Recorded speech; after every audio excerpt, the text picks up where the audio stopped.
ajili ya utukufu wako, in Jesus mighty name. Amen.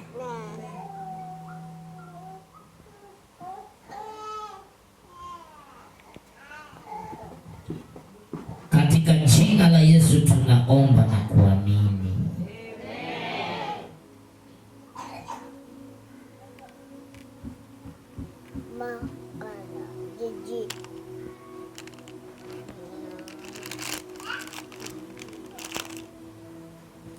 Vikundi vitatu, vikundi vitatu,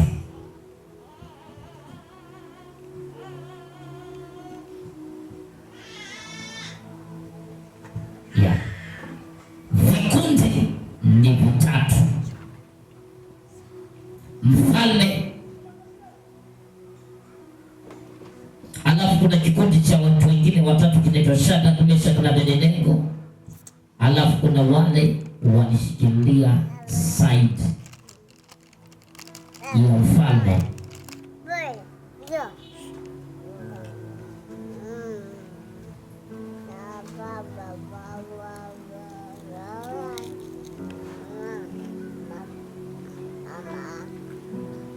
Amri ya kwanza,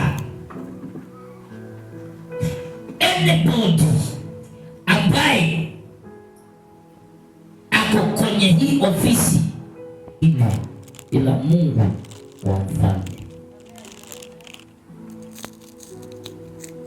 Hii ni ripoti iliyotokana na mfalme Nebukadneza.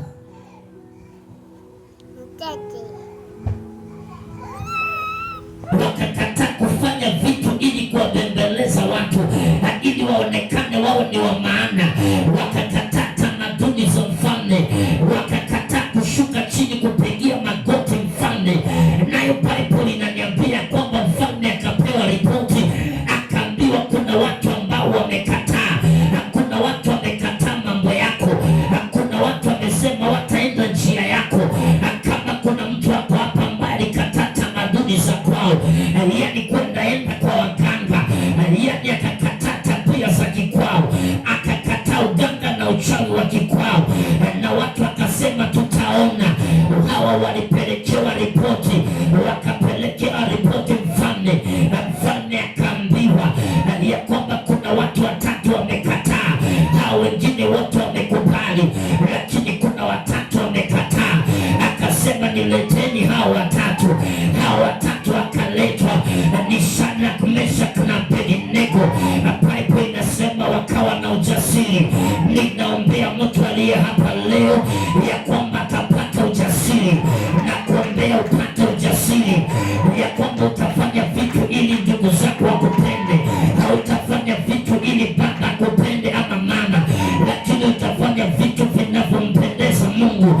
Ninaongea na watu watafanya vitu vitakavyompendeza Mungu. Wakristo wengi wanafanya vitu ili wapendwe, lakini tunafika level ambayo itabidi tufanye vitu ili Mungu atupende.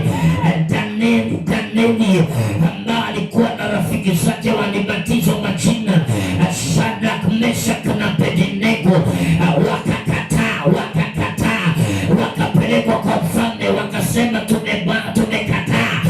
Na leo kuna watu watakataa vitu fulani ambavyo havimpendezi Bwana. Watu wanakuambia twende kwa mganga, unakataa. Watu wanakuambia njoo tutengeneze, unakataa. Watu wanakuambia sijui nikupeleke kwa fulani, unakataa.